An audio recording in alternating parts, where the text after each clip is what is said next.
Hola, ¿qué tal? Me presento.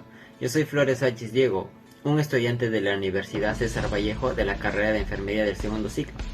En esta oportunidad, el equipo 3 está conformado por Fernández Pinto Mauricio, Fernández Llava Alexandra, Garces Sánchez Nicole, Hernández Trillo Carla, Huanca Barrientos Maday y Espinosa Bardales Angie, la cual nuestro equipo ha realizado un teatro sobre el Grupo Norte, en la cual hablaremos de los puntos más importantes, sobre cuáles son los representantes del Grupo Norte, cómo definimos el Grupo Norte, quién fue César Vallejo. Esperemos que el siguiente video sea de su agrado. Gracias. César Vallejo fue un reconocido poeta peruano. Nació en el pueblo de Santiago de Chuco. Durante su educación secundaria, destacó ser un estudiante muy aplicado en diversas escuelas y colegios. En busca de oportunidades se trasladó a Trujillo, donde intentó continuar sus estudios universitarios en varias ocasiones, pero las dificultades económicas le impidieron completar. Vallejo trabajó como tutor y enfrentó diversos desafíos personales, como la muerte y la pérdida de su hermano Miguel, que lo inspiró en uno de sus poemas más conocidos. Además, fue detenido injustamente y pasó un tiempo en prisión. Sin embargo, la prensa lo ayudó en su inocencia y su legado artístico fue valorado. Después de su fallecimiento, su cuerpo fue embalsamado y enterrado en el cementerio de Montreux. Posteriormente, su viuda le trasladaría al cementerio de Montparnasse. En resumen, César Vallejo destacó por su gran valentía y su capacidad para perseguir sus sueños y luchar contra las adversidades. Su historia inspira a muchos que, al igual que él, emigran en busca de un futuro mejor, valorando la perseverancia, la dedicación al trabajo y los estudios. La historia del Grupo Norte se destaca por la ideología reformista que tenían sus personajes. Asimismo, un claro ejemplo es Pablo Neruda, un poeta famoso y reconocido por sus grandes composiciones en poemas y obras. De esta manera obtuvo el Premio Nobel de la Literatura en el año 1971.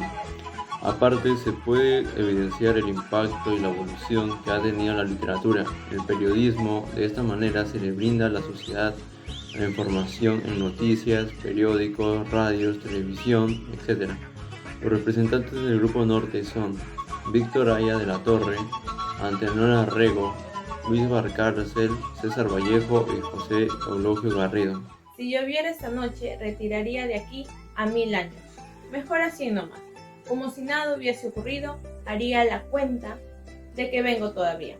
O sin madre, sin amada, sin porfiria de agacharme a gaitar al fondo a puro pulso. Esa noche así, estaría escarmenando la fibra védica, la lana védica de mi fin final. Hilo de diante, traza de haber tenido por las narices a 2 badajos sin acordes de tiempo en una misma campana. Haga la cuenta de mi vida, o haga la cuenta de no haber aún nacido, no alcanzaré a librarme. No será lo que aún haya venido, sino lo que ha llegado y ya se ha ido, sino lo que ha llegado y ya se ha ido.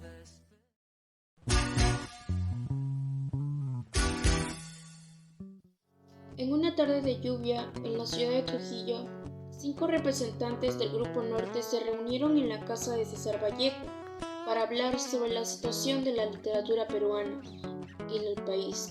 Asistieron entre ellos Víctor Raúl Aya de la Torre, Antenor Rego, Luis Valcárcel, José Eulogio Garrido y César Moro. Después de algunas discusiones, César Vallejo tuvo que leer uno de sus poemas recientes al grupo. Todos estaban emocionados de escuchar al famoso poeta y se sentaron en silencio mientras César Vallejo comenzaba a recitar Masa. Les recitaré una pequeña parte de uno de mis recientes poemas. Se titula Masa. Al fin de la batalla y muerto el combatiente, vino hacia él un hombre y le dijo: «No mueras, te amo tanto». Pero el cadáver ahí seguía muriendo. Se le acercó 2 hombres y repitieron: «No nos dejes, valor, vuelve a la vida». Pero el cadáver ahí siguió muriendo. Acudieron a él 20, 100, 1000, 500.000, clamando tanto amor y no poder nada contra la muerte. Pero el cadáver ahí siguió muriendo. Este poema es demasiado deprimente. ¿Por qué no puedes escribir algo más feliz y esperanzador? Porque la vida no siempre es alegre y esperanzadora. Como artistas, debemos ser capaces de capturar todas las emociones, incluso las más oscuras y dolorosas. Tienes razón, César Vallejo. La poesía no es solo para entretener, sino para reflexionar sobre nuestra propia existencia. Gracias, Víctor Raúl Aya de la Torre, por tus palabras. Creo que la poesía tiene un potencial para hacernos reflexionar sobre nuestra existencia y la sociedad en la que vivimos. Es importante que la poesía sea más que solo entretenimiento y que pueda tener un impacto significativo en nuestras vidas. La poesía de César Vallejo es una muestra del talento y la habilidad de nuestra generación para expresar sus emociones más profundas y complejas. Agradezco tus palabras, Luis Eduardo Balcázar. Me siento honrado de que mi poesía sea vista como una muestra de talento y la habilidad de nuestra generación para expresar nuestras emociones más profundas y complejas. La poesía es una forma de arte que nos permite conectarnos con nuestros sentimientos más íntimos y con los demás. Tu poema refleja la difícil situación que está atravesando este país.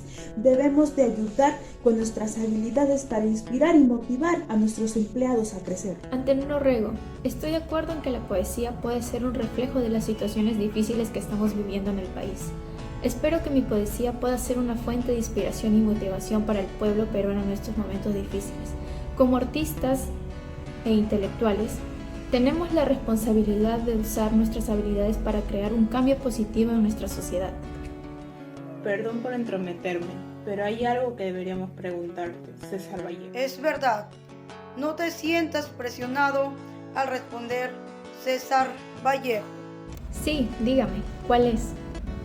Antenor, ¿se lo dices tú o se lo digo yo? César Vallejo, cuando tú ingresaste al Grupo Norte, publicaste algunos de tus poemas como Los Heraldos Negros y Trilce. ¿Nos puedes comentar algo sobre tu proceso creativo que tuviste al publicarlo y qué cosas fueron las que te influyeron a publicarlo? Estimado Antenor Orrego, gracias por tus preguntas. En cuanto a mi proceso creativo, puedo decir que siempre he tratado de ser fiel a mi propia experiencia y a mi visión del mundo, sin dejar de influir demasiado por corrientes literarias o estilos preestablecidos. En cuanto a Los Heraldos Negros, este poema fue escrito en un momento de gran dolor y tristeza personal, y creo que su mensaje universal sobre la muerte y el sufrimiento ha resonado con muchas personas a lo largo de los años.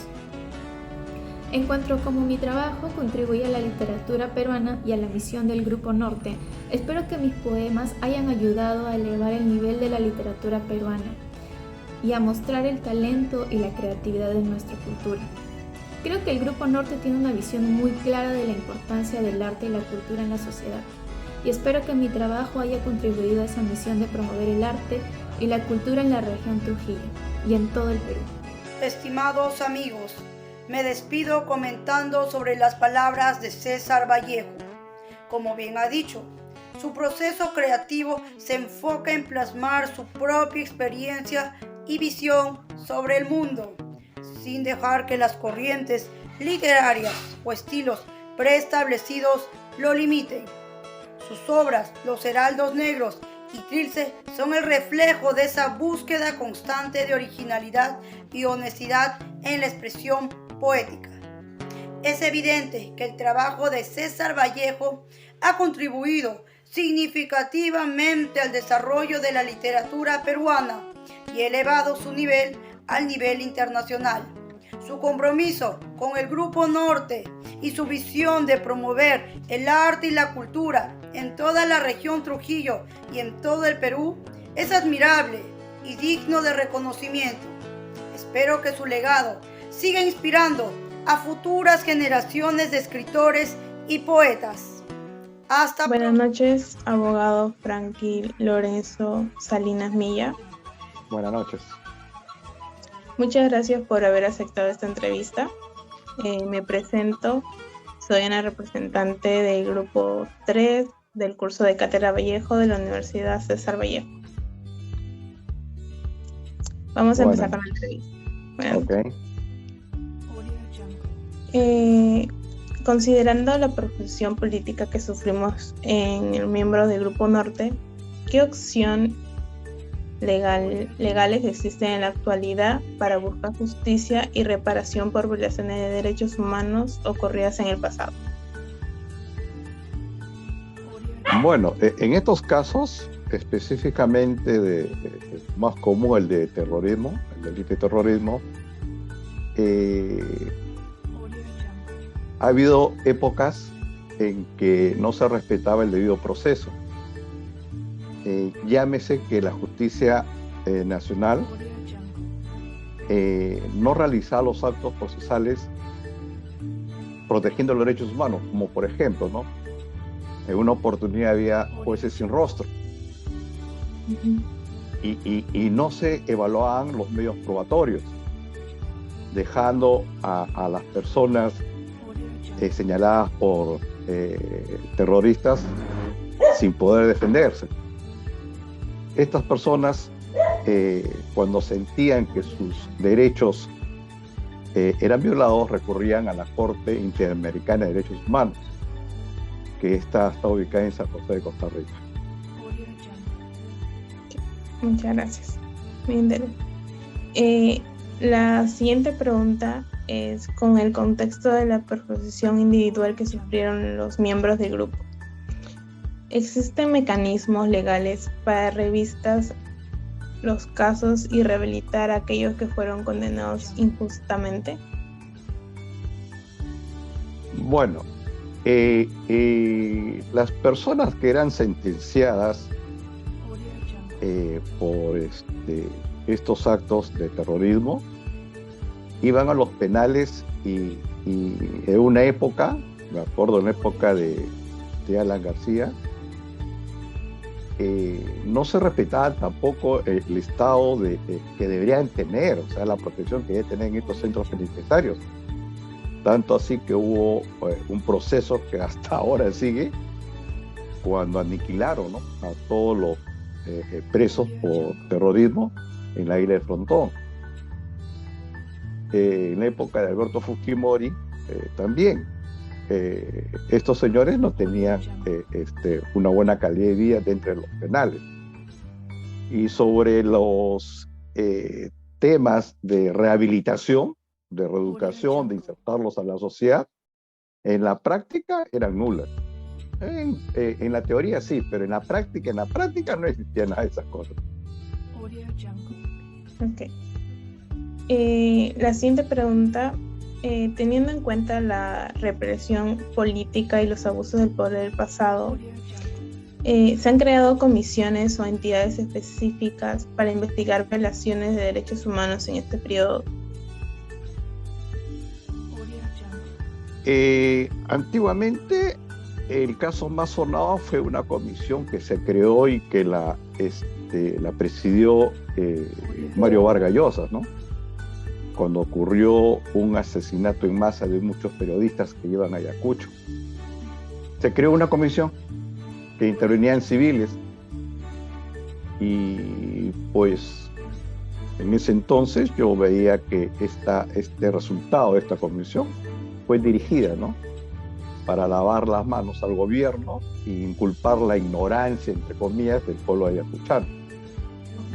En la actualidad ha habido pues la última, la Comisión de la Verdad, en que el Estado peruano nos quedó muy contento, porque esta comisión la siento que fue imparcial, que responsabilizó muchos actos, no solamente a los terroristas, sino también pues a las fuerzas paramilitares, ¿no?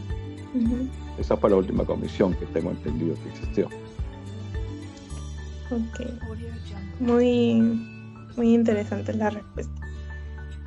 Muchas gracias por la información brindada que nos acaba de dar. Nos ayudó mucho con nuestra culminación de nuestro proyecto y le agradecemos su tiempo y amabilidad que nos ha dado. Ok, a ustedes por la entrevista. Muchas gracias. Buenas noches. Gracias a ustedes por ver el video y por tomarse su tiempo. Fue un placer y esperemos que haber cumplido con sus expectativas. Esperemos encantados de poder asistirlos en futuras ocasiones.